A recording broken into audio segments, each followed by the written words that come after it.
Ready for this one? Ready to go? Yeah. All right, let's start this.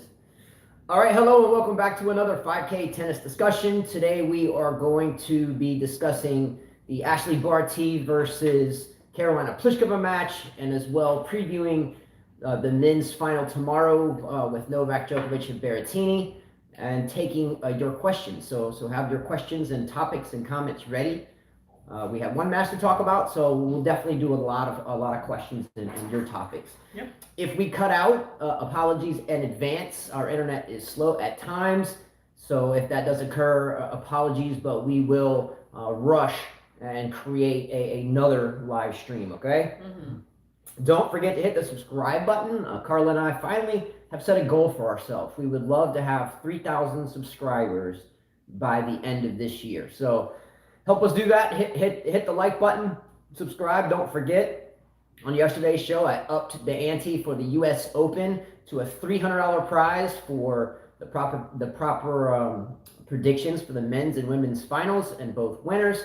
If you do that, the pot is $300 since we didn't have a winner this major. Let's go Nadal. Yes. Also, as well, the fantasy teams will happen again. So those of you devout fans out there that want to prove your fanhood or playability, then I suggest you playing the fantasy teams where two winners get $50 each. Mm-hmm. All right. Carla, do you have any shout outs to begin? No shout outs. Do you have any comments you want to read? Yeah, there's a few comments from the shows that we did previous. I did make a bet here with Justin that Nadal would win the U.S. Open, and I had a viewer that, had a nice comment for me. Natasha Sterling, obviously a lady. Natasha, by the way, I have a good friend named Natasha, so I like the name already. Natasha says, okay, Carla, I have to disagree with you on this one. Rafa hasn't beaten or even won a set against Novak on a hard court in 8 years, so I can't see him possibly winning the U.S. Open. But if he does win, I buy you and Justin a nice dinner to your favorite restaurant. I appreciate that. I didn't say that Novak. I didn't say Rafa would beat Novak. I think that would be a tough task for Rafa to beat Novak in a final. Usually, when Rafa wins the U.S. Open, he does not face Novak. Novak loses before he even gets to the final. That's how it's happened. So that's why I am picking Rafa. I think that Novak will be tired by the time we get to the U.S. Open, and he won't make it to the final. I think Rafa would face someone else, and that's why I'm going with Rafa. In my opinion, I think that everyone is safe in terms of losing or winning that bet. I don't think that Rafa will win the U.S. Open. But if he does, then I guess Natasha is going to be buying you dinner. I guess you'll be buying me dinner. And then Carla has already indicated if Rafa Nadal wins the U.S. Open that she's going to get her first tattoo. Yeah. Interesting. All right, I definitely won't get a tattoo like Pliskova though, on her arm and then on her leg. Those tattoos make her look like a badass when in reality she's a softie, which was good to see today. Let's get right into it. Let's start with the Ashleigh Barty Pliskova match. Real quickly, I just wanted to glance at their respective roads to the final. Barty faced a veteran, Suarez Navarro, beautiful one-handed backhand in the first round. Then went through Pliskova, then Siniakova, then Krejcikova, the French Open champion, then Tomljanovic, and Kerber, and she lands in the final. Pliskova, on the other hand, faced Zidansek in the first round, Donna Vekic in the second round, Martinkova in the third round, Samsonova in the fourth round, who was hot on the grass just before Wimbledon. I think a lot of us had her on our fantasy team as our wild card. That was a big point winner. We got through 3 rounds at 3 points a pop. She was a 9-point player. Good job for everyone that picked her. Then she faced Golubic in the quarterfinals, and then a screeching, hideous screech, freaked out sounding Sabalenka and the semis, and here she lands in the final. Does who thinks which one had the tougher draw? Put ones in the comment if you think Pliskova had the tougher draw, and put twos in the comments if you think Barty had the tougher draw. Alex Cuellar said Barty beat 4 overs in the tournament. Not easy. That's a great comment. Flock 83 said 1. Alex Cuellar said 2. I mean, Pliskova could have lost to Bekic. That was a possibility. I thought she could lose in the first round just because she had a rough year.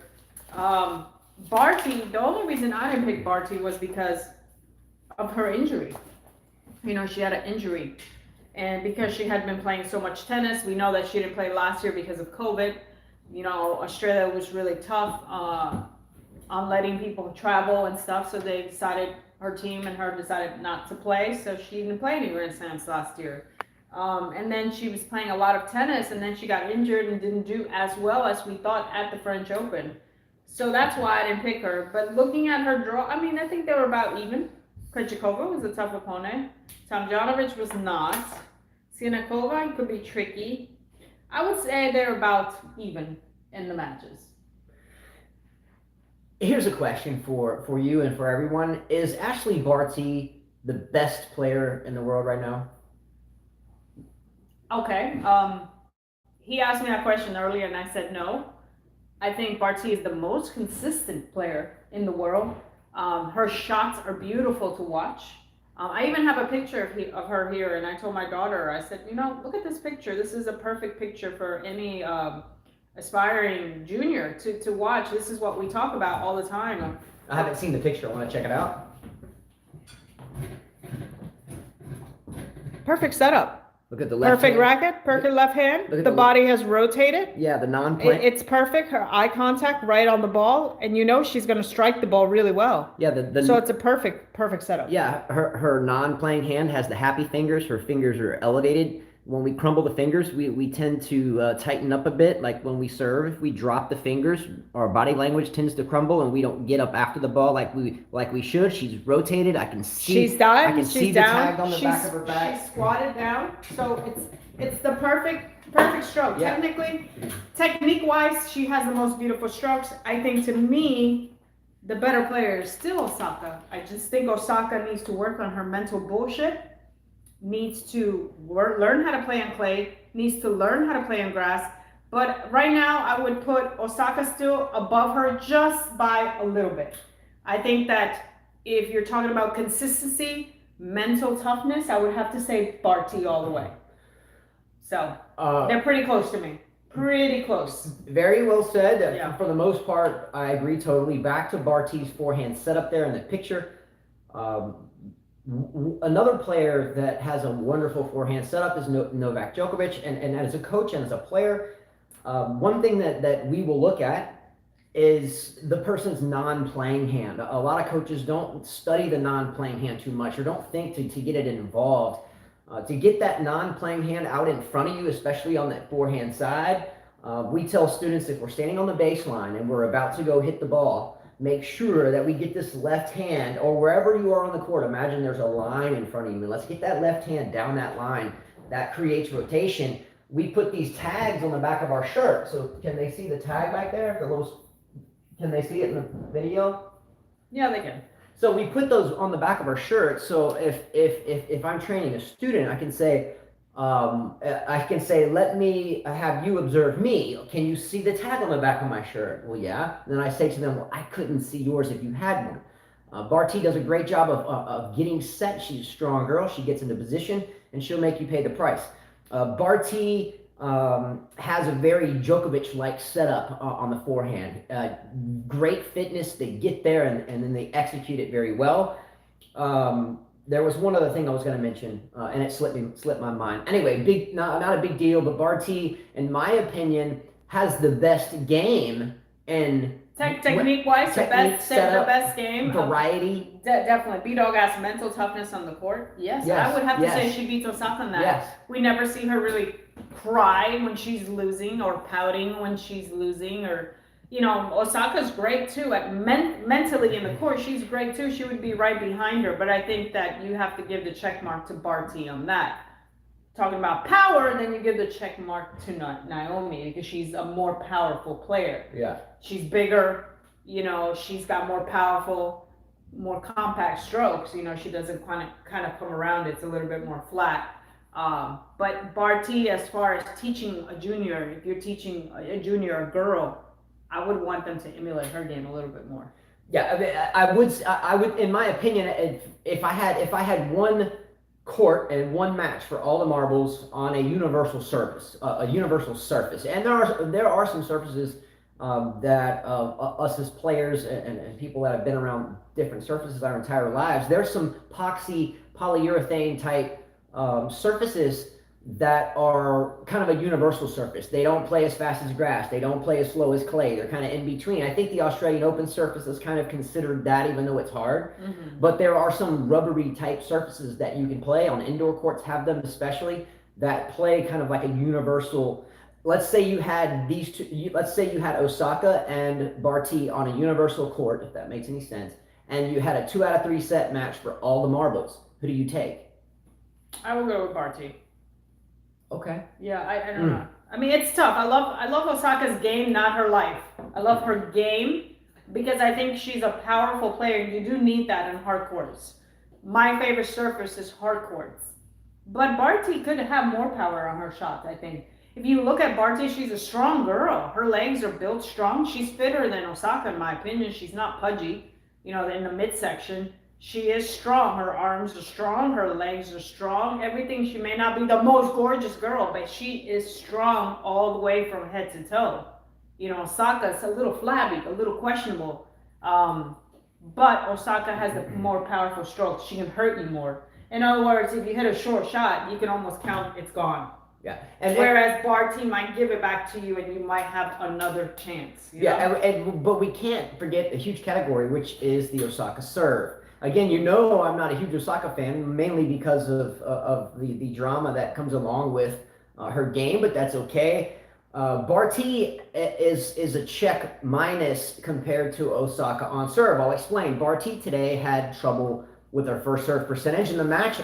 She won the first 13 points of the match. By the way, Pliskova came out flat though. She was nervous. Yeah, Pliskova started slow.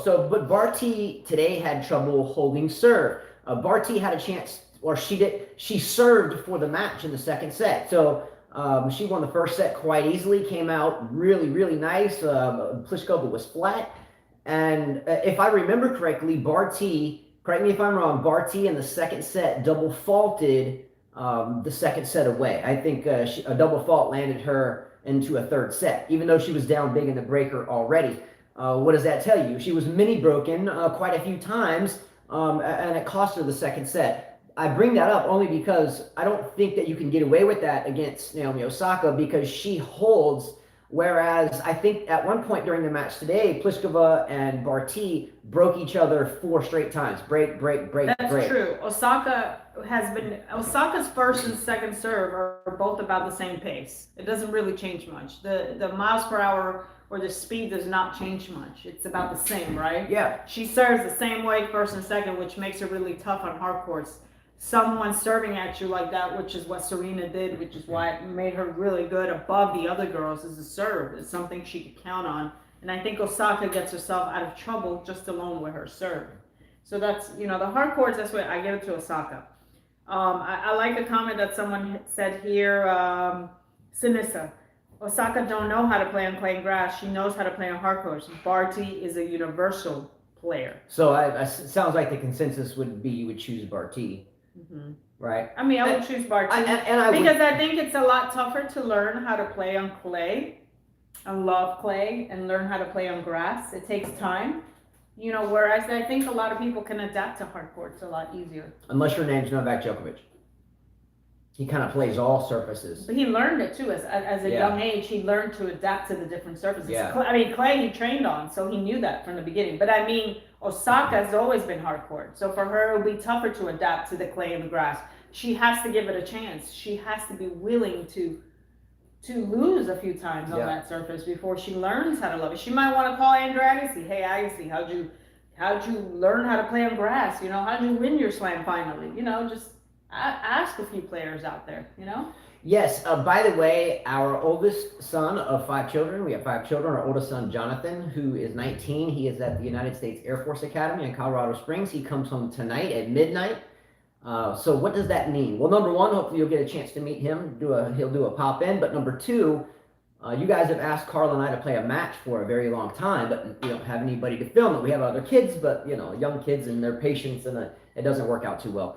But he used to film our Y-Tech strings commercials that we would do. Mm-hmm. And he did a really good job with that. So as long as he's willing to film it, we should have a match for you guys Yes, this week. between the two of us this week. B-Dog, great question. Has Barty been deep on hardcore tournaments? Can anyone answer that? Those of you guys who love statistics, who do your research, let us know. Gene says Barty made a semifinals at the Australian Open in 2020 and lost to Kennan. Why is it such a huge? When was the last time an Australian actually won an Australian Open? And Margaret Court. Not counting Margaret Court. It has to be Margaret Court. Is it? That's it? That's it. It's hard for the Aussies to win their own turf. It's like they feel the pressure. Like the pressure, it's too much for them to handle. The last time I don't think Hewitt has even won the Australian Open. How about when was similar to when was the last time a British girl or a British man won the British or Wimbledon? Something like that. It's been a long time. Who, Virginia Wade would be the last. I think Virginia female? Wade would be the last female. Sounds fitting. Here's another good question. Where is it? It was a great question. Okay, here it is. Yinghao Hor. Who is the better player, Novak on clay or Rafa on hard? I would say Novak on clay. Wait a minute, repeat the question. Who is the better player, Novak on clay or Rafa on hard? I would have to say Novak on clay. Oh, yes. I think that... who is that, Wayne Chia? No, Yinghao Hor. Oh, okay, sorry. Wayne Chia is taking a break from tennis. I think that the loss from Rafa was tough on him, and he doesn't want to talk about tennis. Like, I was chatting with him, he just didn't want to talk about tennis. He wants to talk about other things. You know, some people take it really hard, and, you know, I feel for them, but I don't take it hard because it's part of life. When you lose, you win. That's life. Well, you move over. When you move on, I don't know. Maybe you could tell Wayne Chia, he's in Singapore, big fan of the channel, Carla, and he talks quite often, and he's in Singapore, and he's a staunch Nadal fan. Nadal hasn't been, I guess, on his normal winning ways throughout the clay season, and he's taking a break. This is kind of like Rahesh Kumar, a longtime friend. He wouldn't watch too much when Novak was losing, but you could probably tell Wayne Chia about Carlos Alcaraz, maybe if he likes the Spanish. I don't know. I don't take it hard. Look, like a lot of the Serbian, they're like, oh, Carlos must be taking it hard. Honestly, no, I move on with my life. I have a life here. I have to pay bills. Rafa, Novak, Federer, they're not paying my bills. They're not dictating my life. I have kids, I have a husband, and everything else that goes around me. So I love tennis, but I could give a shit who wins or loses. Honestly, it's great to brag when one of your favorite players wins, but I don't take it that hard, and nor do I celebrate when they win. Because the day that it's my kid, then you'll see me celebrating and taking it hard. Well, yeah, look, I think it's more along the lines of we've been around the game, we've played it, we were born into it, our parents played it, they played it. My dad's 82 and his dad played. Anyway, but I think it's just that I think we've just seen, and I think now it's more analysis. I think not because of this. I think as we've gotten older and have coached now for 22 years, I think that now we watch players and are looking at technique. I think we're not involved in the narrative anymore, and we used to be involved in the narrative, and now we're more saying, oh, he was late there, she didn't turn there, and it seems like we're more critiquing their technique than we are watching the match. Correct. Yeah. Correct. Life goes on, so I mean, I get it. Some viewers, they take it really hard, but I think most of them don't really play tennis either. So yeah, there was a match the other day. I forget which one it was, and we have the ability to watch matches and then rewind them and fast forward or pause in slow motion, and we were watching one of the matches, and I forget, it was a women's match, and we kept rewinding it and fast forwarding it, just to try to figure out if this player was holding an Eastern grip on the forehand or was it continental. We were like, is that Eastern? And we were talking about Zverev. I couldn't, there was times where it was a Zverev match. Zverev, it seemed to me he was hitting with an Eastern forehand, which is, it's difficult. There's a young man playing with us the other day that was hitting with an Eastern forehand. If you don't know what that is, if I'm shaking hands with the racket, if the V of my hand, this V right here, if the point of that V is going right up the first number one plane on the grip, that's a continental grip. So I'm shaking hands with it. If I'm right-handed, if I rotate the V of my hand over here to like plane 3, 1, 2, 3, now I'm holding semi-Western. That's what I play with on the forehand side. Carla plays with the full Western. So she gets the V of her hand and rolls it all the way underneath. I find that very awkward I didn't to do. start like that. I started with a semi, but my dad kept yelling at me because I kept turning the racket, and it just stuck. It got stuck there. Just like the open stance back in the 90s, my dad would say, "Stop hitting open." Yeah, now the Eastern, well, we can get into open versus closed. I think it's a timing thing and a comfort thing. And these new rackets have allowed us to do that with more ease. But an Eastern forehand is where the V of your hand isn't towards the right or up the center. It's actually on bevel number 7. So 1, 2, 3, 4, 5, 6, 7 over here. And it's a difficult shot to hit. Federer sometimes hit with an Eastern. I'll show you from the bird's point of view. Okay, so shake hands grip, right? So I got 8 sides. The grip is an octagon. So the V of my hand up the center, that's continental. I rotate it to the right, that's semi-western. So the V of my hand moves to the right. I go underneath like Carla, that's full western, right?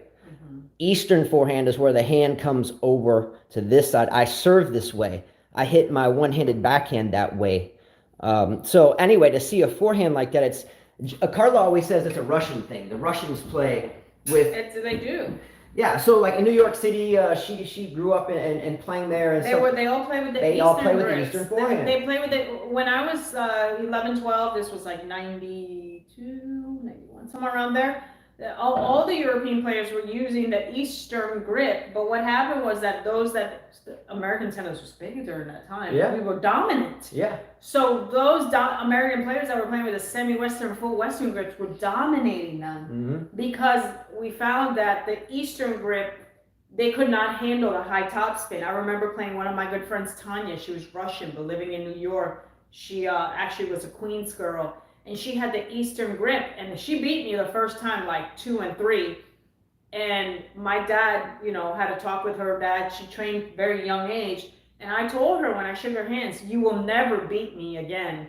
And my dad trained me to beat her. He said, "She has an Eastern grip. Make sure you hit a lot of topspin. It's tough for them to get under the ball and around. They don't have their racket down. It's because of the angle of the racket as you come around.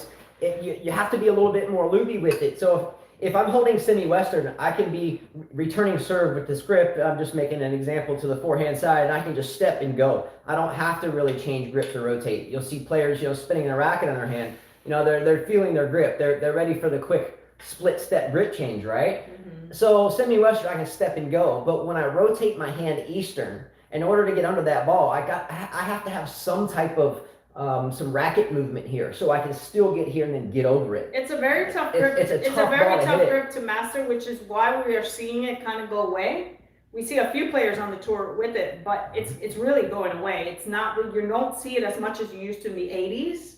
The most common grip is definitely the semi-Western. So when we were watching that match, do you and I feel that we comfortably decided that Zverev was hitting with the Eastern forehand some of the time? Yes. He was definitely hitting with the Eastern forehand. Because of the way he starts too. And Tsitsipas does it too because of the way he starts. So from a coaching perspective, do you think it's in Zverev's best interest to stick with one, preferably the semi-Western, in order to help him maybe take another step forward? He's already kind of erratic as is. In my opinion, he's not a great server. He's got a big serve, but he double faults a lot. So if you're giving up 3 points there, I don't feel in Zverev's interest it's great to continue to move back and forth between grips. And why is it a problem? Because if I'm playing a point and I am moving and I'm on the run, I'm trying to neutralize the point or gain an offensive edge, the last thing I want to have going through my mind when I'm about to strike the ball is, oh no, what do I hit? Do I hit Eastern? Do I hit semi-Western? Do I slice it? That makes us tight, and now we're late. So it leads to indecision. Unfortunately, this is one of those things that can be psychologically an issue for any player moving forward, is not knowing what decision you're going to make right then and there every single time. And Novak Djokovic is the best at not being indecisive. He executes his game plan, hence why he is the greatest of all time if he wins the match tomorrow. But some of these younger players that are messing around with grip changes left and right, they need to stick with one, they need to take it, so therefore there's less point of impact mistakes. Yinghao said, are there northern and southern grips? No. I was about to say, did I miss something in tennis? I was No. like scratching my head. I was like, I hope I didn't miss anything. Brian's like Eastern forehand either have to take it extremely early or back way up. Yep. Yeah, it's a tough grip. I don't recommend teaching that grip to any junior because it leads to a lot of wrist injuries as well. I've seen a lot of kids, juniors that were in the top playing with the Eastern grip, and they had to stop playing tennis. That's a tough grip to keep playing tennis with. All right, let's go back to Barty match. The match, yeah. I watched the second set. She was up 3-1, so obviously Pliskova got a little hot, started getting a little bit emotional, started, kind of come on, looking at her camp. The crowd was cheering her. Maybe looking at Tom Cruise made her realize, I gotta play for this dude. My husband's hot, but damn, this dude in his 50s is hot too. I don't know. The guy looked good in his suit. Yeah, she's got. I never liked Tom Cruise when he was younger. I'm like, this guy is aging better. Every time I see him, he ages even better. So you think the current Tom Cruise is better? I never than liked the Top him. Gun? Yeah, So I never liked Tom Cruise when he was young, but now I'm looking at this guy, I'm like, holy crap, he's aging really well. So you think the current Tom Cruise is better than the Top Gun? Yeah, Tom I never Cruise. looked at Tom Cruise back then. I was like, why do girls like him? All right, poll question: the old Tom or the current Tom? Interesting. She saw him and she was like, I gotta play for this dude, Yeah, look, Pliskova started slow. She started slow. She came out, and it almost seemed at first she was trying to massage the ball a little bit, kind of push it across the court. Kind of easier said than done to play that game with someone like Barty because she's going to be better at it. Pliskova was trying to slice, and she continued to use the slice a little bit, but the difference between Barty's slice and Pliskova's slice is Pliskova's ball sits up a little too long. It doesn't kind of stay low.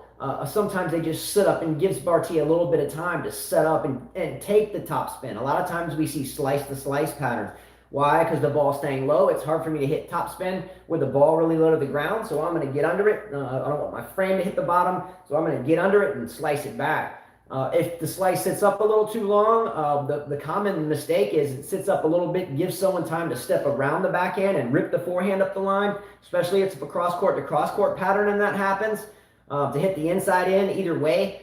But this was Pliskova's problem early on. She started slow and she was trying to push the ball. She couldn't slice. She doesn't know how to slice Yeah. on the forehand. Like Barty would give her a slice and then she would just kind of hack it back. So that was a problem. Like you said, Yeah. it was sitting too high, which would let Barty dictate the points.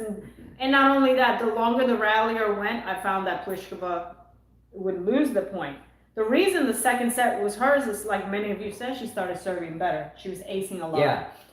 And she was doing the 1-2, which is what works for her. She can't do the 1, 2, 3, 4, 5, 6, 7. Or 22. Yeah. So Yeah, and the issue with Pliskova's slow start here is she started incredibly slow and then chose, when you start slow, I'm a habitual slow starter.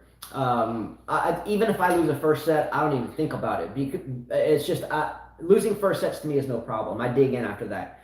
And I think that Pliskova played even worse than a slow starter because of this. Barty's first serve percentage wasn't great. She had clutch aces when she needed them, yes, but her first serve percentage in the first set wasn't great. And Barty still won the first 13 points in a row and still had pretty much a decisive first set. Pliskova did heat up at the end of the first set, got settled in a little bit, right? She, a little come on there, and here we go.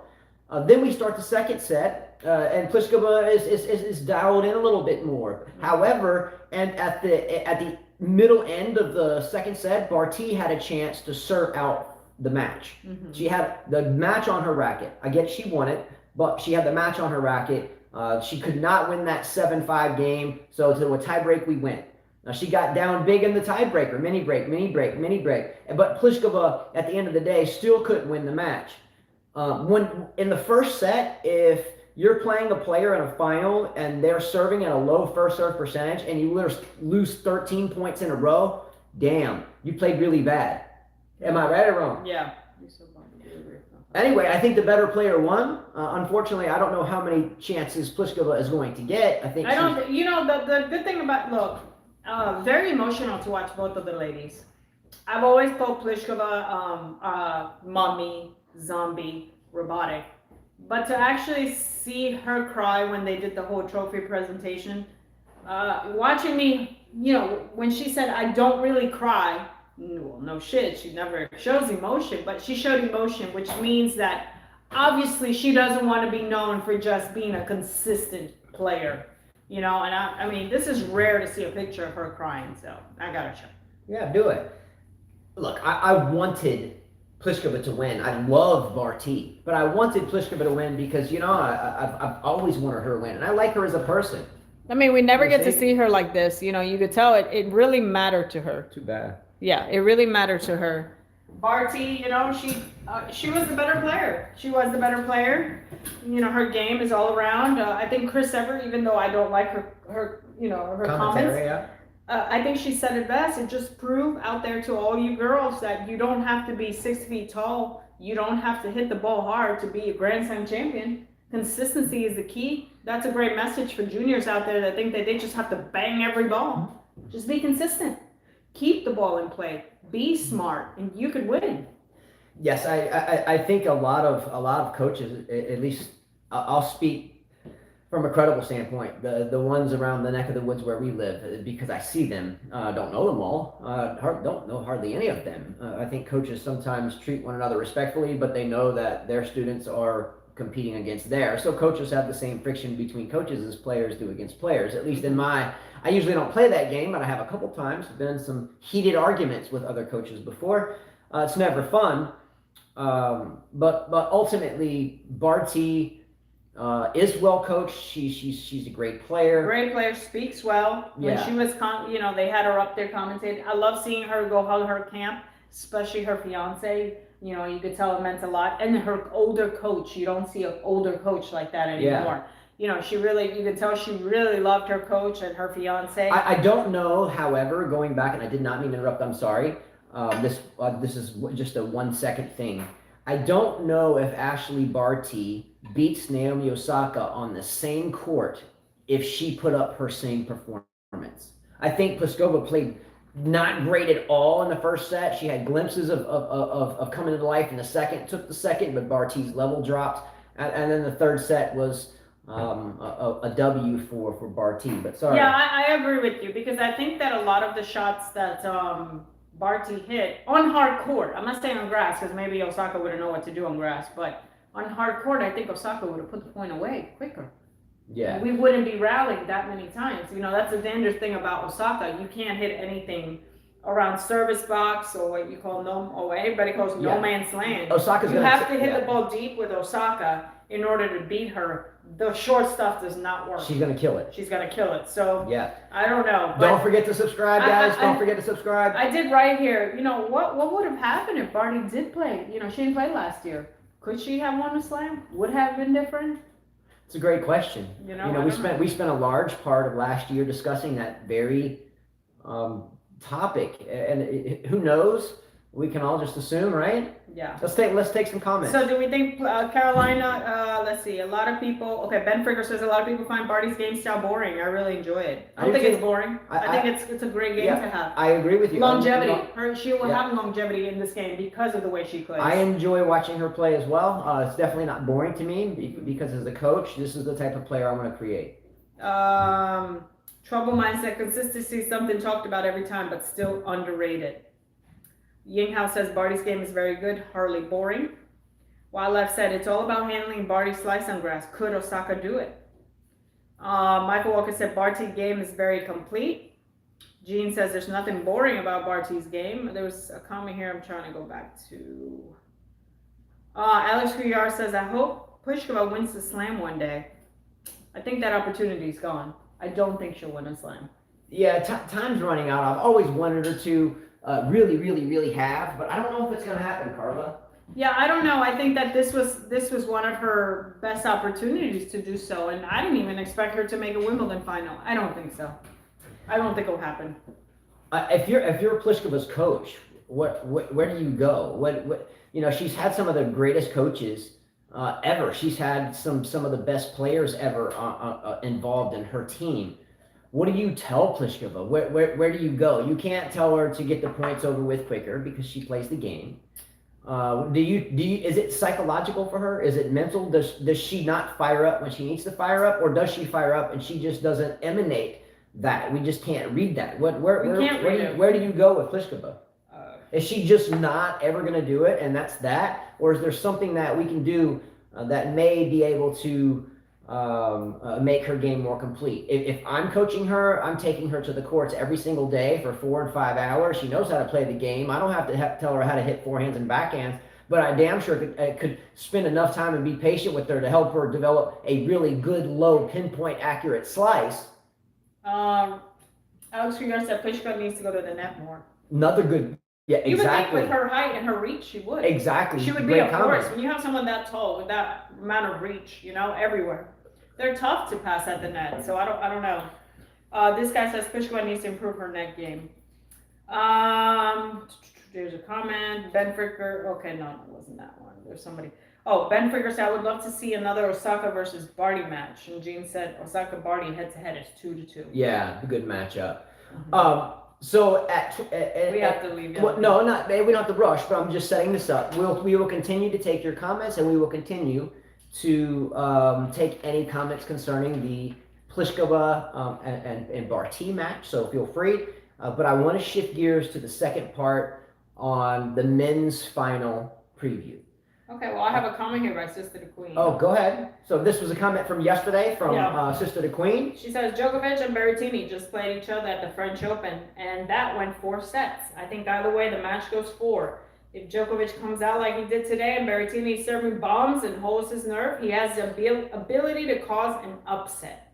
They are both unbeaten on grass this season. Of course, Novak is the heavy favorite, but still, it will be pretty disappointing to me if it turns out to be a straight set defeat. I'm pulling for Matteo.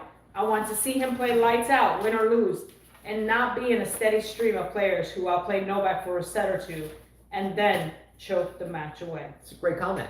Mm-hmm. She always writes very well. By the way, Sister the Queen has been her comment is longer, so you can read it. She talks about Barty and the Fidel thing and stuff, but you guys can read that. Sister the Queen always writes so very well. She travels and watches pro tournaments all over the world. Anyway. Let's look at the path to the final. Djokovic started out with Draper, then Anderson, then Kudla, then Garin, then Fusovic, then Shapovalov. Berrettini starts out with Peja, and then Van de Schulp, a lucky loser, Badin, Ivashka, Eliasim, and then Hurkacz. I think it's fair enough to say that they both had decent draws. So they should, in my opinion, this should be a really good final. It should be really good for Djokovic because it's a less of a player that he's facing than he is, so he should be comfortable. But what I'm saying is fatigue and being tired isn't an excuse for either player here, right? Berrettini can't say he's exhausted because he had all these tough matches. Hurkacz could have said that, but Hurkacz isn't here. Let me ask everyone a question, and I want you to put, after I answer this questions, 1 for yes and 2 for no. 1 for yes and 2 for no. Are you ready for this? If Matteo Berrettini comes out tomorrow and plays the best tennis of his life and the best he may ever play in his entire life again, and he plays that tomorrow, does he have a chance to beat Novak Djokovic? Think about that. I almost postulated the question, if Berrettini played the best he'll ever play tomorrow and Djokovic came out at 85%, would Berrettini beat Djokovic? I think that Djokovic has to have a rough day. Yeah, I think maybe let the nerves of the whole pressure of getting to 20 kick in, and just maybe play like Pliskova, like not be there for Matteo to have a chance. Yeah, I think this is the question that you have to ask yourself. Berrettini is not near the player, in my opinion, that Djokovic is. I think Tsitsipas had a better chance at the French Open. Just saying. I think Novak Djokovic is far superior than any other player on tour. So I don't care who you put out there. I don't care if it was Tsitsipas. I would say the same thing. Tsitsipas, in my opinion, is better than Berrettini. But who had the better chance? Knowing that already Djokovic won the French.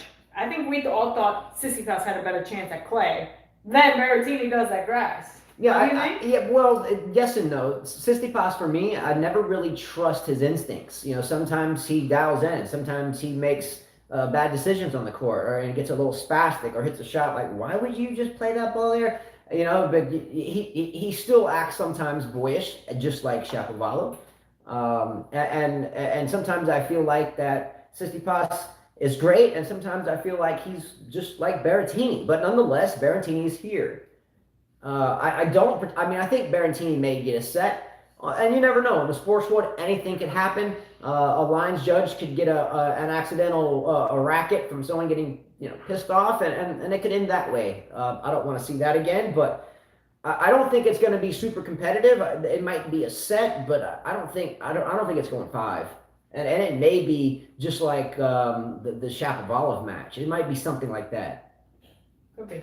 You know what I mean? Yeah, it could be. Well, if you're coaching Berrettini based upon what we've seen from Berrettini, what's your game plan? Is your game plan breaking it down, or just, hey buddy, I hope you go out there and play the best damn tennis you've ever played, because even if you do that, you still may not win, so let's just go for broke. What do you tell him? What do you tell Berrettini?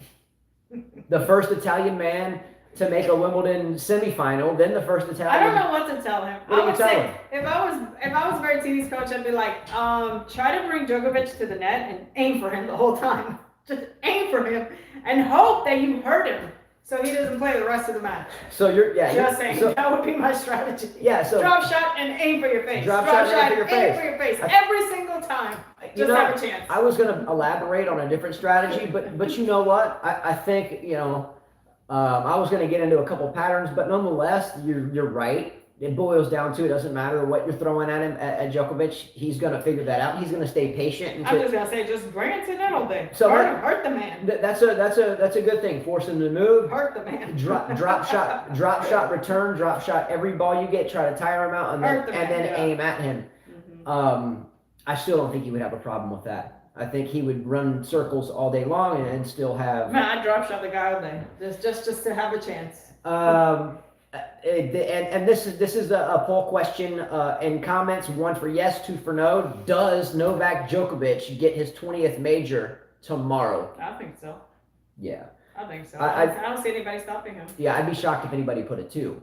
Anyway. Michael Walker says no. No. Alex Figueroa says 1, which is yes. Yeah. Yes. And so Michael Walker's going.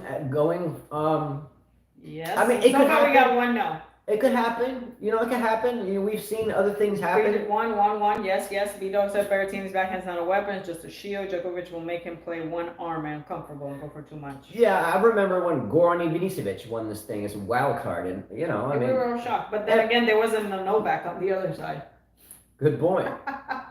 Good point. It wasn't Novak on the other side. Yeah, he's a special. Okay, let's take comments and questions. The floor's open for you guys. That's all I've got. I'm not sure if you have anything more, but no. Topics, discussions, anything you want to talk about, we can do so. I saw the Brits in doubles wheelchair win. They went to their 5th consecutive final and they win. So the British have doubles wheelchair champions. And Alfie Hewitt and Gordon Reed. And didn't Dylan Alcott win again? I don't know. I haven't checked. I think Dylan Alcott won another wheelchair championship here. I think. This guy said, "Where's Stan Wawrinka when you need him?" Yeah, I don't know. Yikes. I was curious. I didn't think Kerber was going to beat Serena in 2016 Aussie final, but she played the match of her life that day. Yeah, Ben Fricker said Dylan Alcott won. Good, thank you for that. That's what I thought. What a champ. How many majors does he have? Like, he has a lot, right? Mm-hmm. Wheelchair tennis is something special, by the way. Singles, doubles, whatever. Look, I've obviously heard about it my entire life, but it wasn't until 2007 at the U.S. Open where I was there on a stringing apprenticeship, stringing rackets. And anyway, long story short is I had a really life-changing experience watching these young men and young women do that. And it was quite amazing to see. So this gentleman, Dylan Alcott, though, I think he's the GOAT. I think he's the greatest wheelchair player of all time. I don't know, but I think so. Michael Walker says no player going for the 6th Wimbledon final for the first time. Borg and Federer lost when they were trying to go for the 6th. He's about to change that. This guy says I think he's on his way to Calendar Slam. How about the Golden Slam? Do you think he wins the Olympics as well? That's a lot of tennis. That's a lot of tennis. I don't think so. It always happens. Every year people go on runs.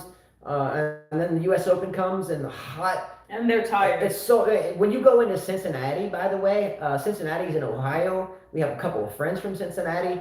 And look, in the Midwest, in July and August, it's freaking hot. Sometimes in New York City, it gets baking hot, right? Oh, he's talking about Alcott. Alcott's playing for the Calendar Slam. Oh, okay, cool. Good. Thank you. Alex Rios Olympic is 2 out of 3. It's tough. Yeah. Anybody could, Someone can get hot and just knock out somebody. yeah. Um, Well, we need to head to our lesson because it's 12 o'clock. yes, lessons start back up for us at 12:30. The only reason why we did this now is because we thought it was gonna rain and it did no, not. you had a cancellation. Well, no, they thought it was gonna rain too because it started getting really dark, so we didn't want to take the risk. Oh, I thought you said she forgot.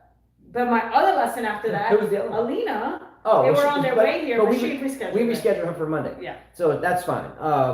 But we gotta teach and we gotta do a lot of stuff, and Yes. just as the women's final was that quick, our show is that quick. Yeah, so tomorrow, for the men's final and a tournament review, we always like to do a thank you speech or a box. Without you guys, there is no us. So much love to all of you. We really mean that. It's very fun to sit down and talk tennis with all of you and life. I think sometimes we go down different paths and not just tennis. So thank you. What's our lesson schedule for tomorrow? We'll be doing a late show. Well, what is it? What's the I schedule? don't know. My husband always asks me this, and he'll ask me 100 times. We teach all morning till afternoon, and then we got to go back out late afternoon, so we will do the show late tomorrow. Okay, unless it rains, but it's not. Unless it rains, it's not supposed to rain. All right, don't forget to subscribe. That's our goal, 3,000 subscribers by January. I doubt it'll happen, but nonetheless, we're going to stay positive and try to cross that hump. And we will see you guys tomorrow. Tomorrow night, I'm sure of it, because we teach like past lunch break, and then someone's coming at 4, which puts us at night. We don't have the break in between that we want. And the best news is our 19-year-old son, Jonathan, will be here tomorrow from Colorado when we pick him up tonight. And he's a good tennis player, too. So we'll be up. Yeah, we'll be up That's all night. okay. And We then, were up last night. yeah, and then hopefully, Jonathan, when he gets here sometime this week, will film Carl and I playing a match. I'm gonna kick his ass. And then I'll kick her ass. I'm gonna kick his ass. All right, we'll see. Yeah. Anybody want to bet And on his game style helps my game. All right. Because it makes it now I can hit the ball hard. My son's game style doesn't help me hit the ball hard. Well, we play the same. No, but you give me that nice sitter that I like to hit right in my strike zone. Okay, well, I'll just slice the I'm gonna ball. beat your butt. I'll just slice it. All right, take care. See you later. Bye, guys. So Bye. you're knocking on my topspin forehand, so I should just slice my forehand all the time? Hey, go for it. All right.